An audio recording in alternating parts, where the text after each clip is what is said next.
Hey, welcome back to the Big Red Zone. We're very excited for today's show. Remember, new episodes come out every Thursday. You can find us on Spotify, Apple Podcasts, YouTube, wherever you get your podcasts.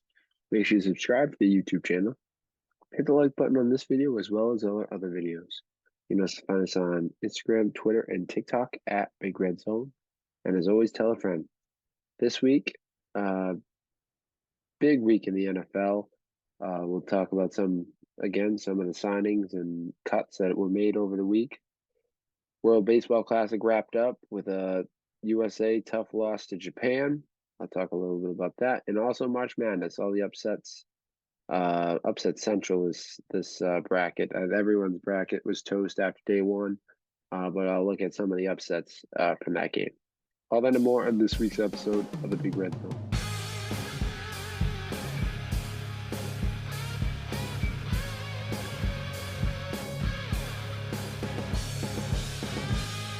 Welcome to the podcast. This is Big Red Zone. I'm your host, Big Red. This week, I'm joined by a very special guest. My good friend Jackson is here. What's up, Jackson? How you doing, Steve? Always a pleasure. Always a pleasure. Jackson is a veteran and celebrity at the Brockton Rocks. Yep. Worked with him for many years. Last week, it's a little Brockton Rocks reunion. Had Evan Jackman on the show last week, and now we have Jackson Roberts on the show. So always a pleasure. Great to have the Brockton Rocks family on the pod. Yeah, great to be on. Many of the two co-hosts, the former co-host and the active co-host of the show, are both former Brockton Rocks employees. So lots of guests and co-hosts from the Brockton Rocks that have graced this the podcast airwaves. Yep. So we're to start off tonight talking about the NFL. I mean, me and Evan talked in great detail about some of the moves that happened last week, but there was some more big ones made. Looking a little close to home to start, Mike Gesicki gets signed to the Patriots. Uh, it was kind of a surprise move for me. I didn't see this one coming, but I like this move, what it does for the depth, especially after losing Juanu. He's a guy that I wanted back in the draft when he was taken in the third round to the Dolphins. And in Billy O offensive scheme, I think he's going to do pretty well here.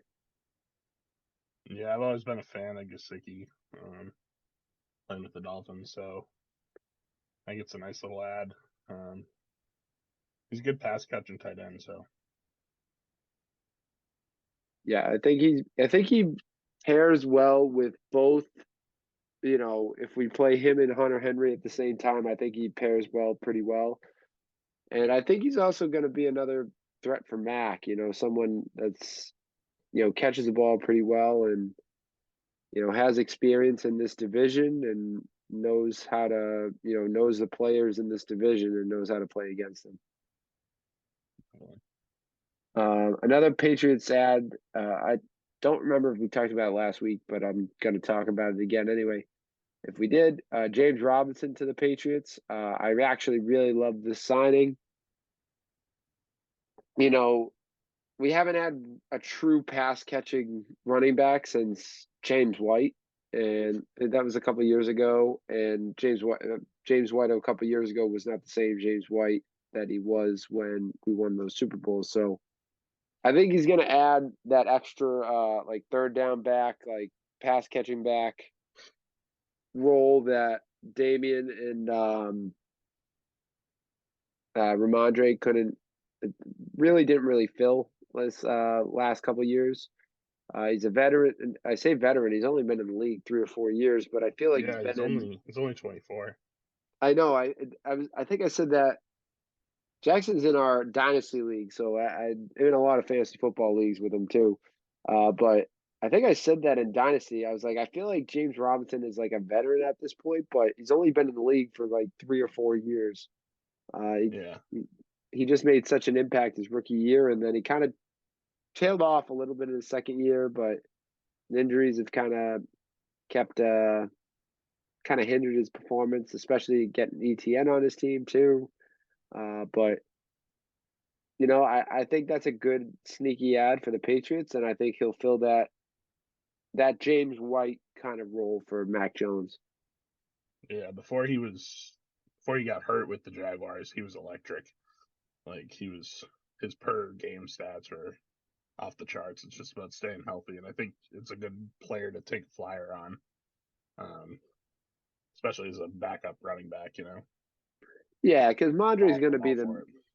yeah, Mondre's going to be the number one back in New Yeah, England, but I feel like that's a nice complementary piece, like you said, to go with Ramondre.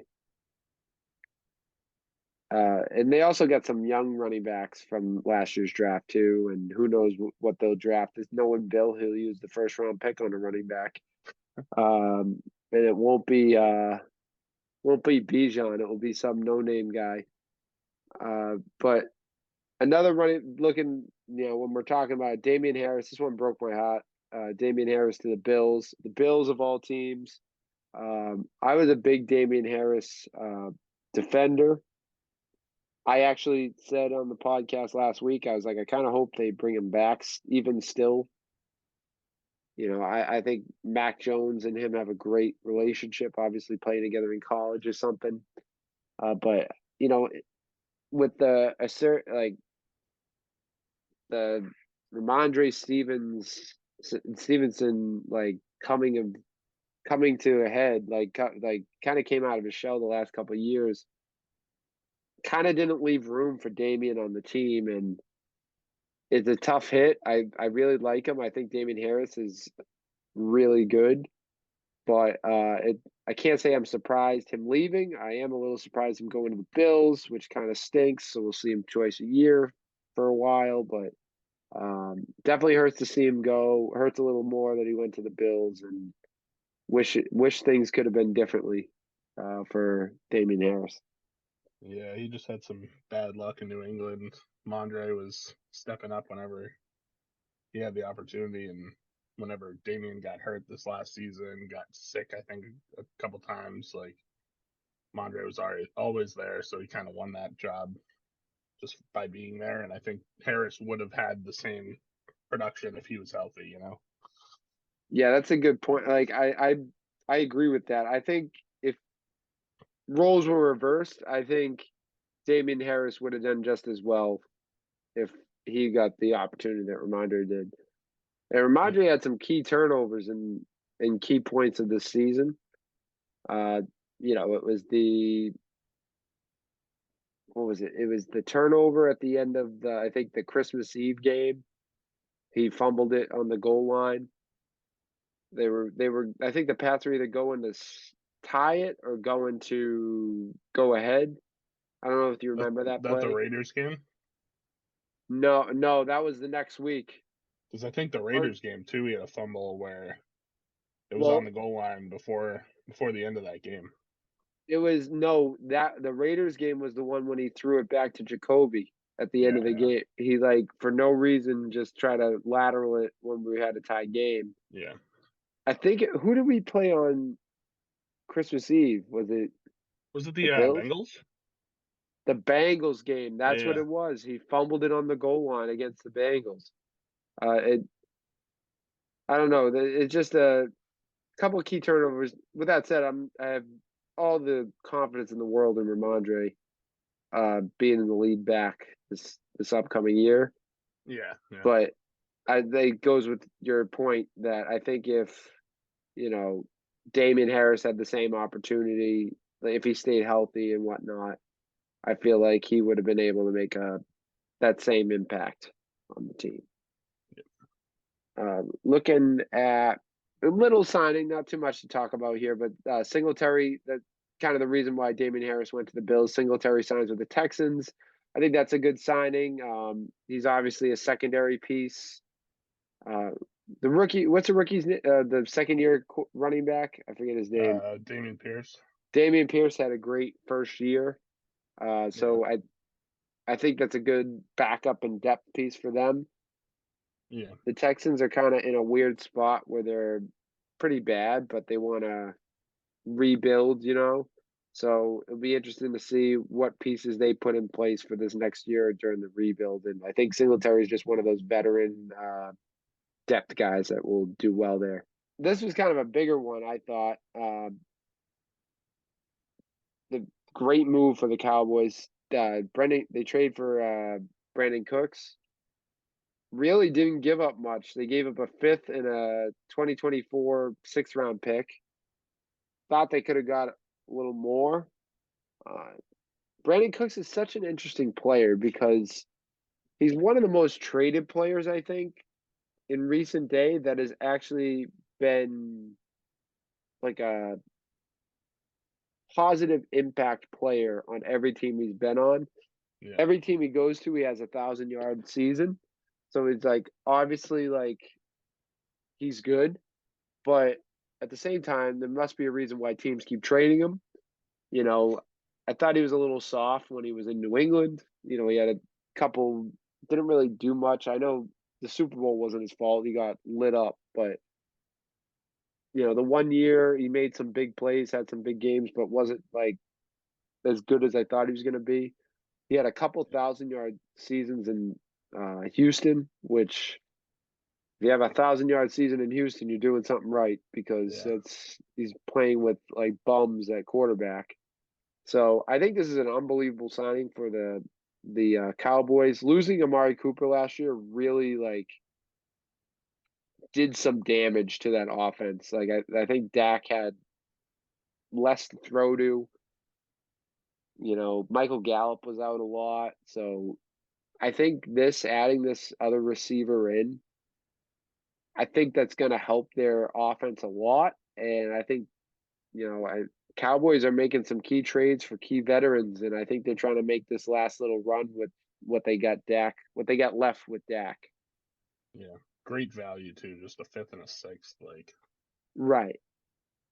Like I don't understand that. And the one thing I can say that could help if the Patriots make the move is people are saying that the DeAndre Hopkins trade is kind of trending more towards a Brendan Cooks type trade instead of the second round pick like in a player that everyone's asking that was originally said. It looks like a fourth round pick and a fifth round pick get the job done, which I don't know why Bill hasn't made that move already if that's the case. yeah, if it's trending that way, I'd jump on that if I'm Bill Belichick. Like I think I'd much rather have Hopkins than Cooks. He's gonna be a game changer. 100%. It's a no brainer at that point if it's like a fourth and a fifth. Yeah, and the more that the time goes on, the more that another team can swoop in and take him, which it's a couple more teams were rumored to go after him today. I think the Bills were in on it. The Chiefs were in on him. I think I thought I heard the Dolphins might have been in on him. So, Well, like, they see that trade value after the Cooks trade. It's becoming more possible to get him, and I think right. Bill's stubborn enough to wait to try to get a better deal that he's just gonna lose it. Yeah. And I mean, if we lose out on Hopkins, I think they're going to go hard at Judy. But like if the price tag is that low for D Hop, I mean you gotta pull the trigger on that. If he's going for a fourth and a fifth or a fourth and a sixth, or even if it's 2/4, even a third round pick, if he's asking for a third round pick, I'm making that move 10 times out of 10. It's just the value is just so high and you can't beat it. Um, another move with the Patriots, which kind of surprised me. I didn't know what they were going for here. Maybe it's a money thing. I was surprised with the original move, and then I was kind of took a breath. Jalen Mills originally was released by the team, cut to save some money. I think that's what it was. But he signed another 1 year deal with the Patriots to stay in New England. Uh, Kind of confusing move for me, but I really, as much as Jalen Mills isn't the answer, I was a little concerned getting rid of him because of how our secondary is constructed right now. We need those veteran players, and he's a guy that's played in the system for a couple of years and knows what he's doing. So I'm happy that he's back in a Patriot uniform after being cut for 2 days. But you know, we still need a little work on that side of the football. But good to see Jalen Mills is back after a 2-day hiatus with the team. Yeah, I don't think anyone expected him to be back after he was No. released. Like no one was even thinking about it. So it might have been something they agreed on a little bit before. Like they kind of wanted to cut costs, and Jalen Mills really wanted to stay here, so they figured something out. But Yeah, it had to be like a contract thing. Like, we're gonna cut you, but we're gonna re-sign you to a new contract to kind of, get the money shifted around so we can sign some more free agents. But yeah, I don't know, surprising move to say the least. Another surprising move that I guess some people would say they saw coming. I didn't think that the Cowboys and Jerry Jones had the gall to make this move, but Ezekiel Elliott cut from the Cowboys roster. What do you think about the Zeke cut? that's it. It definitely surprised me when I saw it, because like he's Ezekiel Elliott. Jerry Jones has always hyped him up so much. Like he was Jerry Jones's guy. So I have no idea what's going to happen with that whole scenario now. As a Tony Pollard owner, I'm happy about it, because now it seems to be his backfield. But we'll see what happens with Zeke. Yeah, and it's interesting that they did it now because Tony Pollard just broke his leg. So, like, I'm surprised they don't want that insurance, especially being the player. But Zeke is like a shell of the player he was. It was funny. Last week I was talking about it with Evan. I was like, this is why you don't pay franchise running backs. Like, if you have to pay big money to franchise running backs, there's very few I'd pay big money to. And I was saying look at the Cowboys. They're kind of paying the price with Zeke's contract, and you know they had to lose Amari Cooper to make that happen. And I'm sure they'd rather Amari Cooper right now than Ezekiel Elliott being cut a year later. So I'm it's a tough break. I actually am a big fan of Zeke. I liked him, and he was big on my early years of fantasy football. So just going against him a lot, and I picked him up on a couple teams, so I got to see him play a lot of games. But I'm not.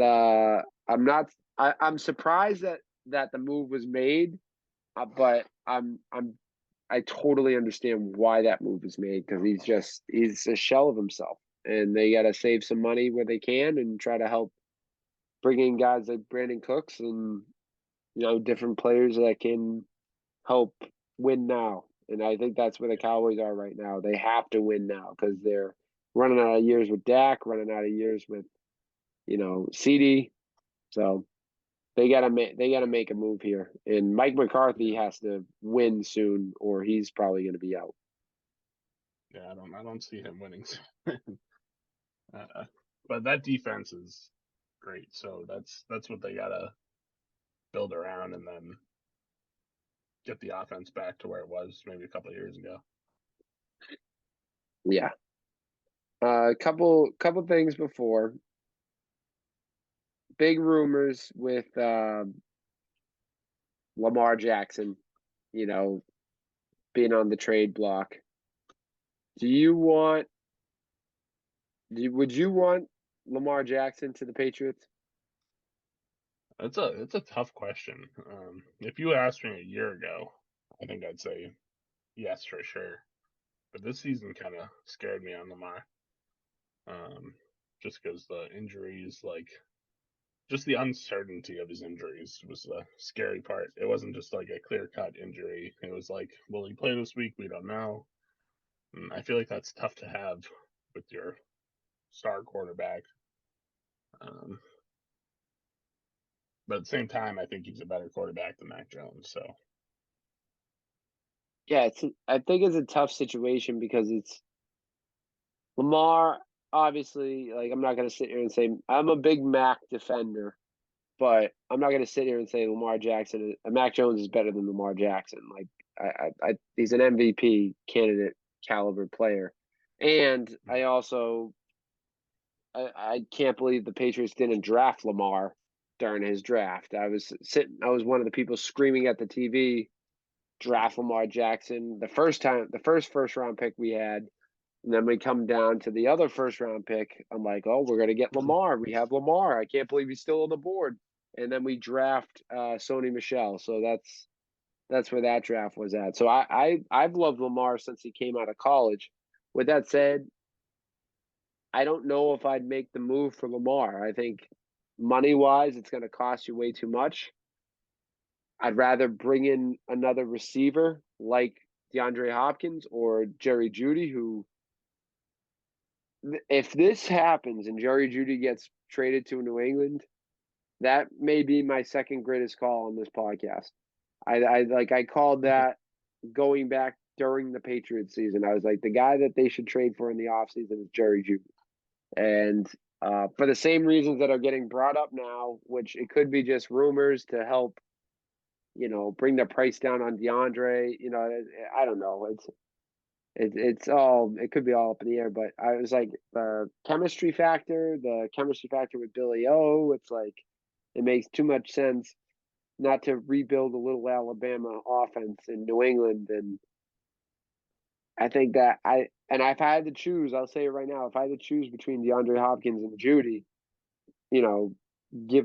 depending on the deal or what it costs to give up for him, I think I'd take Jerry Jeudy over DeAndre Hopkins. Not saying Judy's a better player than D Hop, but the situation wise, if you want to ride it out with Mac Jones, I think I'd take Jerry Jeudy over D Hop.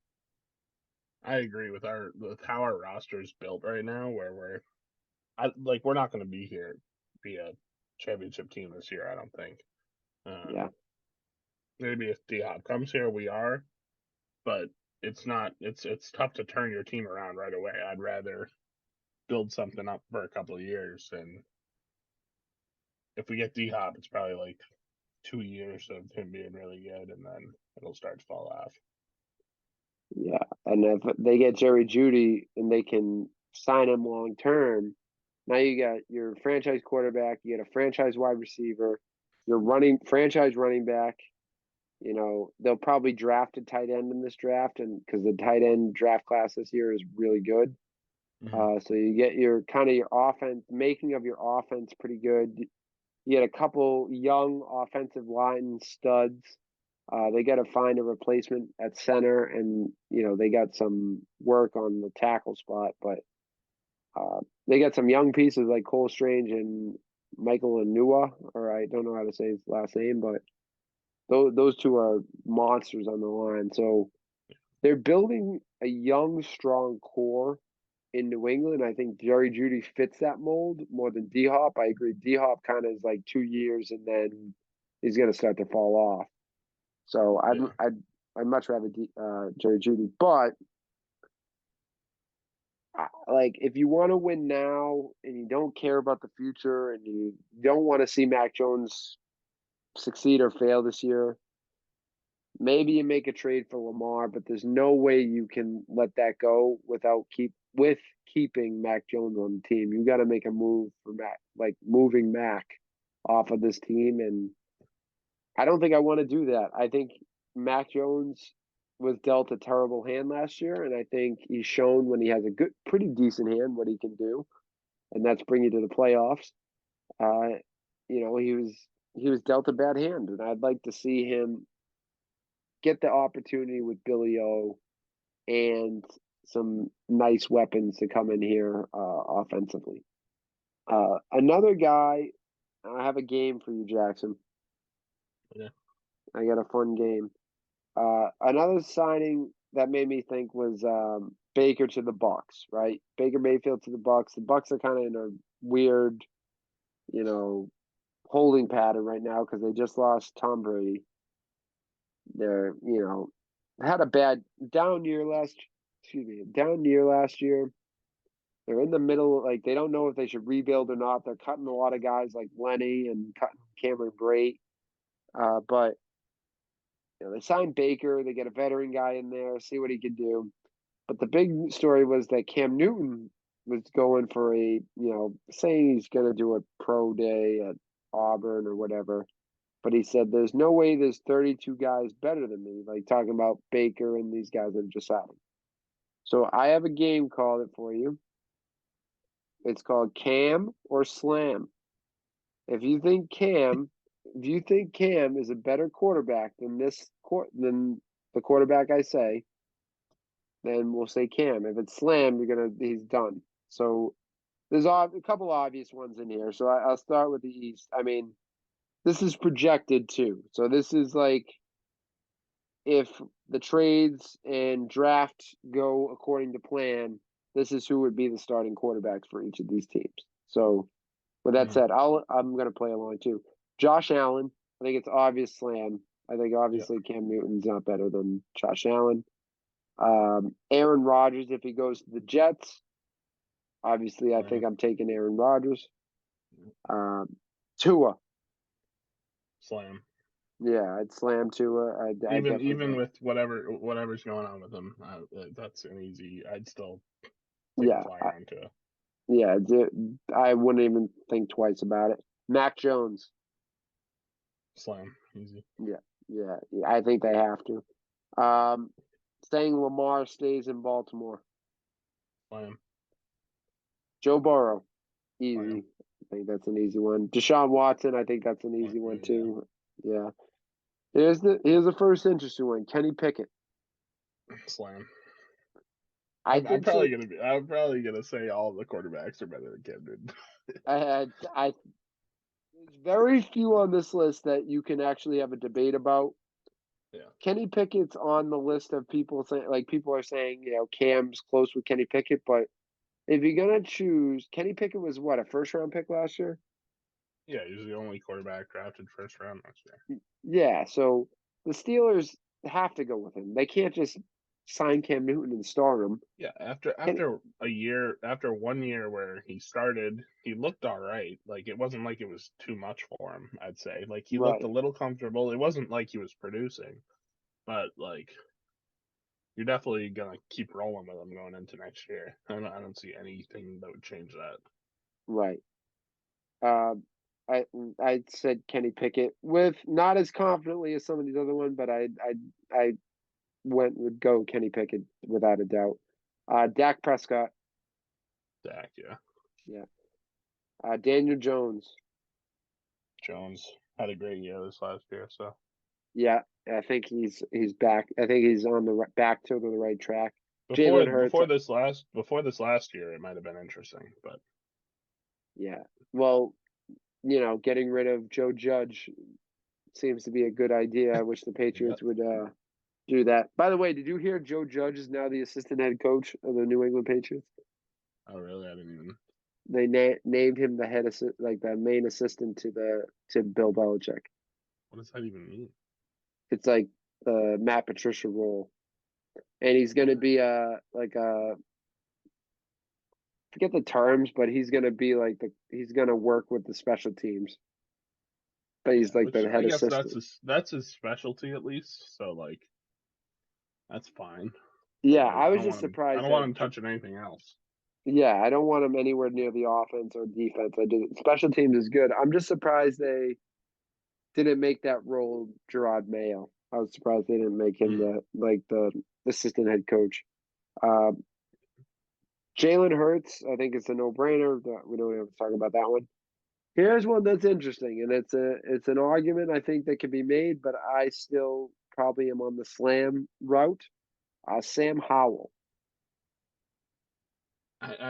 If Washington wants to go into this year with Sam Howell as their quarterback, then if they've already announced that's kind of their plan, I don't see them going the Cam Newton route. I think it's the same thing where they got to see what their young quarterback is. Like, they got to make a decision of, is this where we're going, or are we going in a different direction? So I agree. I think they just got to ride it out and see what he has. Yeah, and Cam Newton's 33, so like Right. the only teams where I would see something like that happening are teams that don't have young quarterbacks or don't have like an established guy. Correct. I That think I'm teams that are trying to figure it out still. saying. I think that's where he is, and there's But really not too many of those teams around, if any. Washington's interesting though with Ron Rivera. Yeah, that's true. Just that connection. So I don't know. I can see him being a backup on any team. Like I think in Washington, I think would be like an absolute perfect fit for him because he gets to play with Ron Rivera, and I think he has a chance to start at some point in the year. I don't know if Sam Howell's the guy, and Sam Howell could come out and stink for 5 or 6 weeks, and Ron Rivera says, "All right, we're gonna make a change." I Yeah. think that's where Cam Newton's got to swallow his pride and just go into a mentor role or like an Andy Dalton spot or a Mitch Trubisky spot or um, a Marcus Mariota spot where he's going to go in there, probably be the backup for half the year, but have a chance to compete to be a starter. But I think I'd still go Sam Howell there. Justin Fields, I think it's a no-brainer. Yep. Jared Goff, I think it's a no-brainer, but some people don't like. I think it's a no-brainer too. Jared Goff is. I think he's underrated. I think he's very underrated, and he's about to have a resurgence in his career. Yeah, especially the weapons there. Like, Yeah, absolutely. St. Brown, that's your guy. Amon Ra. Yep. Kirk Cousins. Yep. Yeah, I would go Kirk Cousins.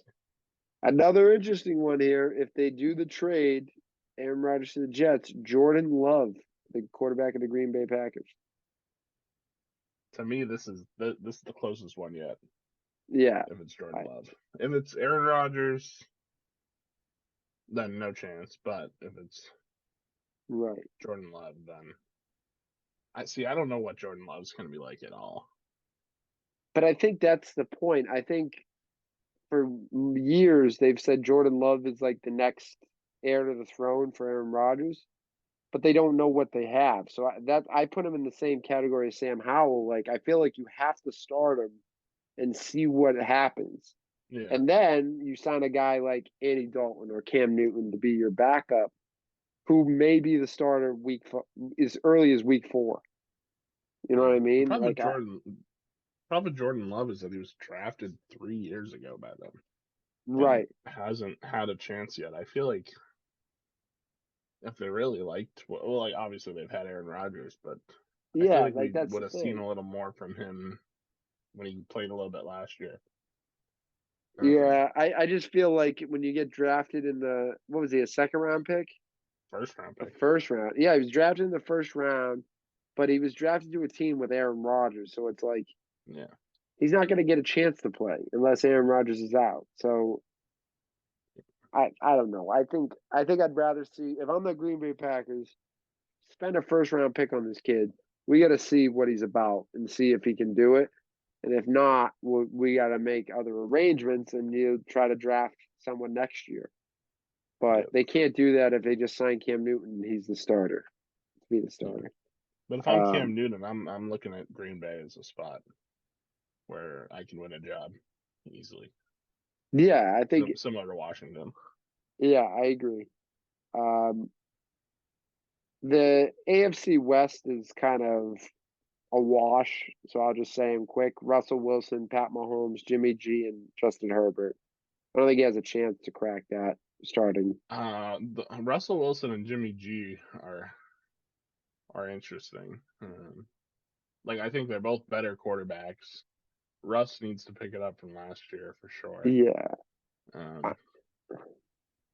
Jimmy G, can he stay healthy for a year? I don't know. Yeah, I'm just talking like starting of the year, starting quarterbacks. Who would you rather? And they brought him in there to start. The Raiders signed him to be their guy. Same thing with the Broncos too. Right. They put the capital in Russ. They have to roll with him. And it's like they just, they dumped the head coach after a year who he was bad. And now they get Sean Payton. I think, they're kind of just hit the reset button with the head coach, and now they're going to move forward this way. So I think there's not a chance he would start over anyone in that division. Yeah. The AFC South is an interesting one. This is where you're probably going to have the most debate here. We'll start with Ryan Tannehill. I'd say Tannehill, but it's not. It's not Not like it's definite. yeah. I'd go Tannehill based on he's played the last 3 years as opposed to Cam, and he has that rapport with the team. He's been there. Is it close? Yeah, I think it's closer than people think, Mm. but I'd still go Ryan Tannehill. Well, Tannehill had the same type of thing where he was like out of. He didn't start for a few years and then came back. So like, it's Right. always possible to do that type of thing. But that's my problem with Cam. He thinks he should be the starter, and he wants to. Like he said, there's no 32 guys better than me. It's like there is. I think it's Yeah. pretty close, or it's pretty close. And Tannehill Um, had to work back and regain people's trust when he came back with Tennessee. Like I'm he showed a yeah, whole new side of himself. So that's what Cam would need to do right. if he's gonna do it. Like Gino. Yep, Gino's Gino. another guy Yeah, that we're about to talk about, but like Yep. same thing with Gino. Trevor Lawrence. I think it's a That, no-brainer. that's a no brainer. Gardner Minshew. Gardner Minshew is definitely up in the air. That's That would be the one team I think I'd hit Cam on. I think I'd take a yeah. chance on Cam Newton over Gardner Minshew, but I think I'd still take a chance on Gardner Minshew over Cam, it would be just close. because I think I'd take a chance on both of them, but I think I'd be Yeah, slightly leaning towards Gardner. I think that would be like a quarterback comp in training camp. I think that's Yeah. what it would have to be. The Texans are an interesting one. If it's Davis Mills, I think I definitely take Cam. Uh, but if it's Bryce Young at the 2 pick, like they draft Bryce Young with the second pick, I think I'd take Bryce Young. Give the keys to him right away and let him figure it out. Yeah, I think Texans would probably take Davis Mills too. Um, I don't know why they've been so committed to him, and I don't I was get it. actually kind of expecting a better season from him last year. Um, didn't end up happening, but He's still not the worst quarterback from that draft class. Zach Wilson. Zach Wilson's still the worst one. Um, let's go to these ones are pretty easy. I don't think we'll take Cam over any of these guys. Geno, Stafford, Kyler, or Brock Purdy. I wouldn't take Cam over any of those guys. yeah, no, The NFC South is interesting. Derek Carr, I think, is a no-brainer. I take Derek yep, Carr. They just gave him a lot of money. The Panthers are probably going to take C.J. Stroud with the first pick. That's who I would take. Um, I've heard that. Yeah, so I would start C.J. Stroud over Cam. But they also just signed Andy Dalton, so I think Andy Dalton would be the intern guy in between. mm, Uh, but the only other two guys is Desmond Ritter and Baker Mayfield. With Baker, I think I'd rather take Baker. That's just because I've been a big Baker defender since he was drafted. Obviously, it hasn't been what I thought he was going to be, but I mean, there's a chance to have that quarterback competition in Tampa. I wouldn't say that that's crazy, but to just say Baker is not, to just say Cam is 100% better than Baker, I think is crazy. yeah. I think no matter what, you got to get some competition for Baker, where like he can't be the guy who's for sure has your job, but I think Baker's better than Cam. And I think he has potential to be even better too if things work out for him. I think he could flop too there though. Yeah, I mean, you know, he helped bring that garbage Cleveland franchise out of the dumpster and into an actual playoff spot. So he has the potential to do it. It's just, Carolina was a flop, but they were Yeah. doing weird things. They got rid of, they traded away Christian McCaffrey, which was crazy. So, wasn't a great situation for him. They had Matt Rule, wasn't a really good fit for him. And then he goes to the Rams and starts some games, does well, does bad, is up and down. That So, that first game with the Rams was electric. yeah, Like that's one of the craziest performances I've seen, given all the what was happening that day. Like he had just flown in type. Like it was yeah, crazy. he had like one practice, I think, Yeah, not even.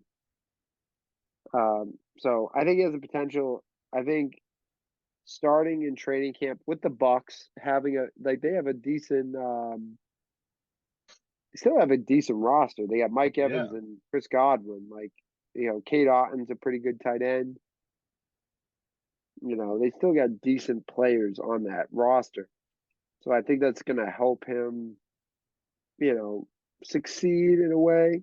But he's got to rise to the occasion. I don't think Cam has any chance of taking that team to the playoffs. I think Baker could somehow will that team to the playoffs. I like that. I like that take. Yeah. Um, the other guy is Desmond Ritter. This is the last quarterback, the I 32nd think quarterback. Ritter's in the same situation as Jordan Love, Sam Howell, where he got that opportunity. Well, he actually got the opportunity more last year. Didn't show us anything, but like there's a reason they drafted him. They're gonna stick with him. Yeah, I they're think he's not going to. on maybe he might be on a shorter leash than those other two guys, just because last year we didn't see much from him. Yeah, I mean, he's a second-year quarterback. They're not going to just dump him after 2 years. Yeah, Again, you're right. Probably has a shorter leash, but they really didn't have much in Atlanta. There's really no one on that roster besides kid I just traded for in Dynasty. Who was the kid I just traded for in Dynasty? London, Drake London. London, yeah. So like Yeah, beside London, there's really no one else there. I mean, that's a young roster. Like you build around Ritter, London, Pitts. Get a yeah, running back with those guys. That could be a team at some point. It's not going to yeah. work right away, but I think that's how Atlanta really should work this They out. need Pitts. They need Pitts to step up big this year. He had a Yeah, terrible year last year. So, yeah. I think Pitts but Pitts has some crazy high expectations, um, and obviously like tough when Marcus Mariota is your starter and you have a rookie quarterback coming in next. But yeah, they just need to build chemistry with each other. yeah. So out of the 32, I think we have maybe one or two that we take. I had like one. I think I'd take Cam Newton, and that was Gardner Minshew. But I understand the Gardner Minshew thing. Uh, I just think we've seen what Gardner Minshew can do. So I'd rather just, if I'm going to choose, I'd choose Cam Newton. Yeah, I'm not saying it's a big upgrade. I'm not saying it's a big downgrade. Either way you slice it.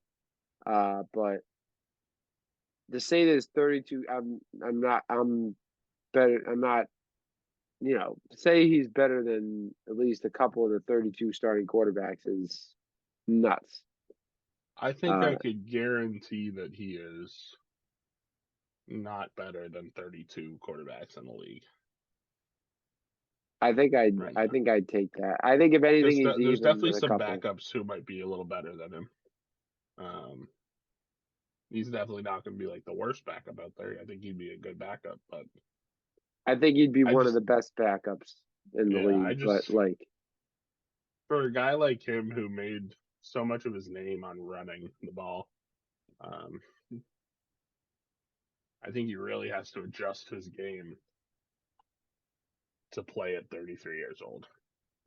right, Um, like he is a quarterback. Quarterbacks can go a little longer, but just with that athletic style of quarterback, it's harder to last long in the league. right. Um, Here's the thing. I could see Cam Newton on any of the 32 teams, but he's got to accept the fact that, he's a backup quarterback now. And, he can choose his position where I have a chance to make a run and be in the competition for the starting quarterback. And if I don't win it, like I would go if I was him, I'd go to the Colts and be in a quarterback competition with Gardner Minshew. And if I win, great. If not, I'm probably starting by week 4, week 5, because we're going to lose the first 4 games anyway. They're going to say, we need to trade.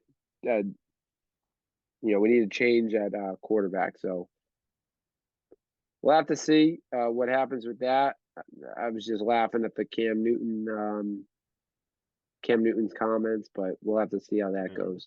I think Newton would be good in a role where he's playing on a team that likes to do some trick plays, like come out as a quarterback and run the ball, be out there for QB sneaks, just used to his best ability. Maybe that's a team with a young quarterback where you have the young quarterback do most of the game, and Cam comes in for some big moments. I don't know. They kind of did that when he went back with the Panthers. Yeah. That's where he got his first touchdown. He ran it in. Like they called him out and he ran the ball in. Yeah. So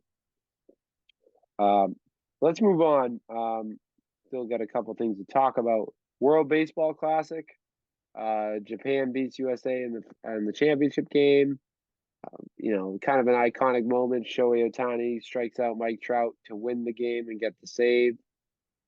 This, I feel like, was a highly debated World Baseball Classic. We had some, Diaz gets hurt. We have people saying, some people are staunch believers in it. Some people are like, this is a waste of time and we don't want people getting hurt. Where did you fall on the fence? Were you on the side of this is great, or you're not a big fan of the World Baseball Classic? So me, I'm a big soccer guy, so I love like the World Cup and any international competition. I'm all for the World Baseball Classic. I think it's tough because you have to work it into MLB's schedule. You don't want it to be after the season because then players won't take it seriously. So you kind of have to put it in the ramp up to the season. And then you get stuff like Edwin Diaz going down. But I think what it means for these players to play for their country is probably more than what it means to play in the MLB for some of them. And I think you see that with Team Japan winning. Like the pride they took in winning is just crazy. I don't think you'd see the same type of thing if the United States won. Yeah, I think and I think it gives a chance to highlight some other players besides some of the big name guys. I think it's good. Like, I think people gain a name in the World Baseball Classic that they may not get from pitching in there could be a pitch and a couple arms or an outfielder that is a good player for their team, for like a low market team. But then they get in the World Baseball Classic, they have a day, and now they're a household name. Not a household name, but you know what I mean? It's they can build a name for themselves. So I like it. I'm a big fan of it. I don't get why not everyone, I shouldn't say that, but a lot of people are against it. Yeah, there was I like there was a pitcher from Nicaragua. He struck out Juan Soto, Julio Rodriguez, and Rafael Devers back in one inning, and he signed right to the Detroit Tigers after the game. right. Like people get that's the careers out of awesome this stuff. Yeah. Also, shout out to our Broughton Rocks alumni of Jake Fishman. He pitched for Team Israel. I think Zach Geloff was also on Team Israel. Yeah. And BJ Murray was in Great Britain. And actually, BJ Murray was like a meme for a couple of days, I think. Yeah. Yeah. I think his pick. I was gonna say BJ and Zach were both batting at the top of the lineups for their teams. Like, it was cool seeing them on the big stage, and I'm expecting to see Zach Geloff on the big stage coming up in this season. So Yeah, I think it's only a matter of time before he's up there. yeah, And it also gives time for some of these guys in the minors to get some chances in spring training who aren't going to the World Baseball Classic, like Dave Griffin. Dave Griffin's been getting some time down in spring training for the New York Mets. yeah, it's awesome for Dave playing for the Mets, coming in for Scherzer, um, in a spring training game. That's got to be awesome for a guy who went to Curry College to just be doing that. It's cool. Yeah, and Uh, like I said, I and don't know I why. know for the what were you saying? I was gonna say, like, I don't know why everyone's so worried about Edwin Diaz going down when they got Dave Griffin waiting in the Yeah, wings. they don't even know. Let's move on because we have one more topic before the people's topic, and that's March Madness. This is the year of upsets, I guess. Lots of upsets have happened so far. Tonight, recording this a little late. I apologize for the listeners. Usually, it comes out on Thursdays. We're gonna end up coming out early Friday. We got Tennessee going on right now. Tennessee FAU. They're currently up by 4. Tennessee is up 4 to FAU.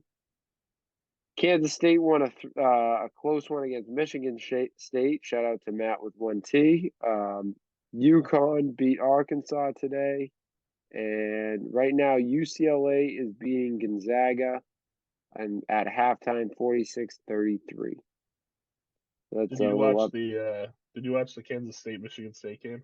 I watched some of it, but then I came upstairs and missed The the end of it.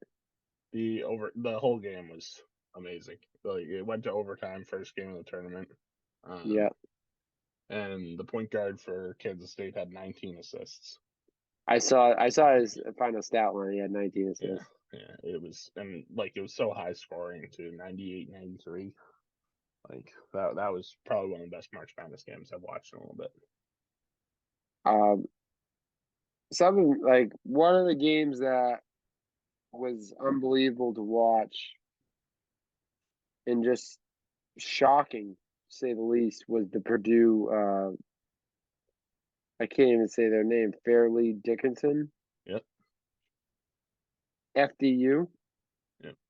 as their fans call them. Uh, 63-58 beat Purdue a 1 seed. This only the second time in March Madness history that a 16 seed beat a 1 seed, and that was forget it was it Virginia lost? Virginia lost to UMBC. Yeah. So I'm shocked. I'm not shocked. I thought Purdue would choke in a little, like in a round or two, but I can't believe they choked in the first round. Yeah, Um, Arizona against Princeton was another shocking upset. That Arizona actually had a chance to win the tournament this year. Uh, so I was very shocked about that one. And the only other one I would say I was really shocked on was Kansas losing in the second round. I thought they'd make it a little farther in the tournament as well. the toughest pill to swallow for me was Virginia losing to Furman. I've always been a big Virginia guy because they won me a March Madness bracket a few years back. Um, but I think their team is also prone to being upset just the way they play. They play with such a slow pace, and it was so hard to watch as they lost that game. That was like one of the worst losses of a basketball game I've ever seen in my life. That Yeah, was just and it was made by a 5-year player. yeah, Like it just like he played on the national tournament championship team, and you make that play in that big spot. It's like that was pretty embarrassing. So again, I'm not surprised because, like you said, Virginia has been known to be upset. We just said they were the first team in March Madness history to be upset at 1-16. So I thought they would win that game. I actually thought Virginia may make a run this year. Am I surprised? No, but it was definitely a heartbreaking loss for sure. yeah. Um, Kind of the surprise of the tournament for me is UConn. I didn't think UConn was going to be as good as they were. Dominated their first game. against Iona. No surprise there. Dominates the game against St. Mary's, I think. No, not so much a surprise there. Dominance against Arkansas, which I'm a little surprised, not as much, but a little surprised. They're gonna have to go win against either a tough UCLA team, tough Gonzaga team. I think of the teams left in the tournament, as I'm looking around here, I think I'm gonna jinx them here. They're about to lose the tournament. I'm not gonna say anything else because I don't want them to lose the tournament. So knock on wood, I think they're the top. I think they're my favorite team to win the March Madness bracket. Yeah.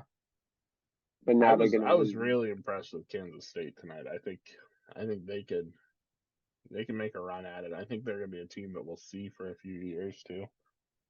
Yeah, They looked good tonight. I don't know. We'll see what happens with Gonzaga tonight. They're down 13.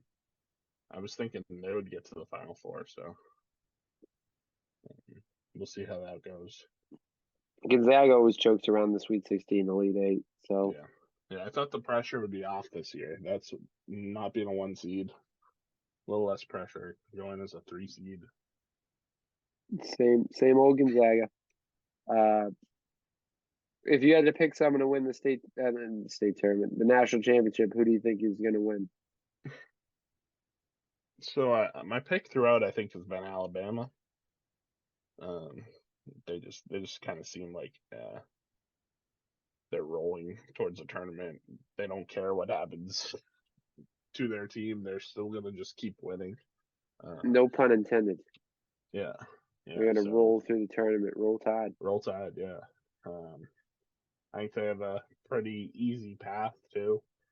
Um, I don't think San Diego State's that good. They'll play the winner of Princeton and Creighton. Creighton might be a little tough matchup, but I think the path matters a lot to get to the Final Four, and then I think anything can happen once you get there. I think Alabama's a shout. Houston, um, UConn, I think, is up there as well. Yeah, I'm gonna pick. I got UConn winning. I was gonna say I did a women's bracket. Yeah. I did really well in the women's bracket. I have Stanford lost, which I think was one of the first time a 1 seed lost that early. Did you predict that game? No, I had Stanford going, but that was one of the ones I got wrong. Yeah. And I had Duke going a little far, and they lost early. But every other game I have right. I have all my no. I have 3 of my Final Four. Oh, and I picked Duke. What an idiot! I picked Duke to go to the championship game against UConn. I have UConn. UConn win the women's national championship, and I should have picked them to win the men's because I'm going to pick UConn to win the men's championship. A little sweep action. I wish I picked UConn to win. I wish I did too because that would have been at least fun. Yeah. It's a fun thing to root for, but A local team. yeah. But let's see. When's we got when's this game? 3:26. Trying to see like the dates for these games. So Sunday and Saturday are the Elite Eight. Yep. 4-1. So a week from Saturday is the Final Four, and Monday the 3rd is the championship game. Yep. So we'll get before the next pod. We'll have another round or so that we can talk about. So that's good. Without further ado, let's move on to our final segment of the night, the People's Topic. It's the People's Topic, baby! People's Topic.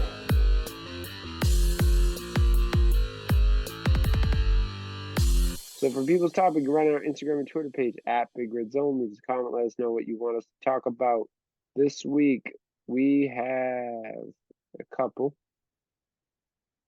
Vicky writes it's her birthday, so happy birthday, Vicky. Happy birthday. Ed writes, I got so excited when I saw the Pats sign someone from the Broncos, then I saw it was a punter.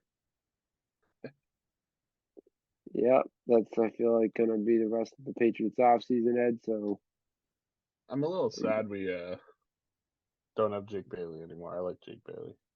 Jake Bailey's in Miami. Yep, yep. He was slamming the Patriots training staff this past Really? week. Yeah, he didn't end on the best of terms. I'll still take his side. I was a big Jeff Bailey fan. But it's typical Bill. He likes the lefty punters, and 1 minute you're an All Pro, the next you're being cut. So Yep. Yeah, that's happened with a bunch of our punters. Ryan Allen, Zoltan Moscow back in the day. yeah. And the final one comes from our dear friend Joseph_Celia. He writes, "Where would you rank the Pats in the AFC if we had Lamar?"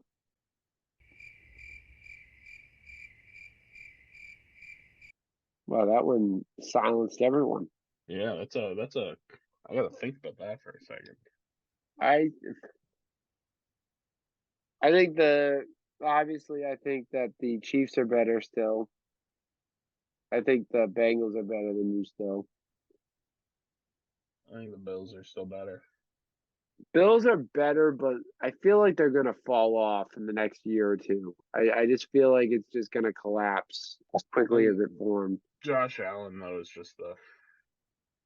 Yeah, I I'd think still he's put. the glue that's keeping that together. You know? Oh, he's the duct tape and glue. He's literally holding that team together as best he can. I think it'll be tough to win the division. I think it'd still be tough to win the division if we had Lamar. That Miami team is really good. Like Miami's a really good football team. Miami's got to figure out quarterback. But when they played with Tua, they were still good. Like I think they were a good team. Oh yeah, yeah. But if Tua can stay healthy, good to go, then they can be fine. I don't know what the long term effects are going to be. I think if the Jets get Aaron Rodgers without giving up too much, I think they could be the best team in the division. It's hard for me to say they'd be best in the division. I think I would still take the Bills over them, just because the Jets' talent.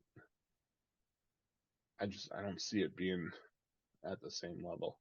I think they have equal to, if not better, defense than the Bills. They have equal to, maybe give or take. Like I think Sauce Gardner is better than anyone they have on that defensive side. Yeah. I think they have solid linebacking core. I don't know who they lost, but I looked at the roster the other day, but I forget who they lost anyone from that linebacking core. I think if I had to pick a coach, I'd rather Robert Saleh than McDermott.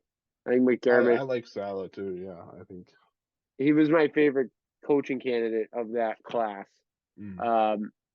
Their offense is really good. Garrett Wilson's a great player. They just added a couple guys on offense. I think they just had McCole Hardman. Didn't he just go to the Jets? I think he did. Yeah. Brees Hall. And I think they have one more wide receiver. You add Aaron Rodgers in this mix, I think they can win the division. Yeah, I really do. Like, and it makes me want to throw up that I'm saying that, but I think they have a chance. I think it's hard to think about it as Patriots fans because we've seen what the Jets are, and so I think it's a tough lens to look through. It's hard to just think of the Jets as a good team. I think that's the problem that I'm having, at least. But yeah, I think I can definitely see a world where the Jets have Aaron Rodgers and they win the division. 100%. If they get Aaron Rodgers. If they don't get Aaron Rodgers, I think they're the same team that they've been. They're a dumpster team. I think they lose more games than they win. And I think that, the Patriots, as constructed right now, beat them twice. I think that's all dependent on them getting Aaron Rodgers. So, But if we had Lamar and, say they don't get Aaron Rodgers or they do, I still think it's a tough division that they got to play in. Yeah. 6 games of the season is against tough teams no matter what. And then you throw in the, if we're playing Patrick Mahomes, I haven't looked at the schedule yet, but Pat Mahomes, just looking at the AFC, because that was the question. The Chiefs are better. Out of our division, the Chiefs are still better. I think the Chargers are better. Yeah. I think the Bengals are better. What about the Jaguars? I think the Jaguars will win their division anyway, so I don't think it. I think the Jaguars win their division. I think the Jaguars are better. Yeah. If everyone stays healthy. They've added so much on that team, dude. Christian Kirk, you don't know what version you're going to get, but Calvin Ridley's coming back. Travis Etienne, they got Evan Ingram. They got a really good offense. And their defense, they're improving on, too. Mm-hmm. So, good question for Joseph_Celia. Yeah, I don't think it pushes us into the playoffs if we weren't already. Like, I don't know. It's gonna be tough no matter what. I agree. But thank you for all of the questions. Remember, you can find our Instagram and Twitter page at Big Red Zone. Give us a comment, give us a follow. Let us know what you want us to talk about. You can find us on TikTok at Big Red Zone. Follow us on Spotify, Apple Podcasts, YouTube, wherever you get your podcasts. You should subscribe, hit the like button, hit the notification bell, all that good stuff. And as always, please tell a friend. My thanks to Jackson for joining tonight. Have a great week, everyone.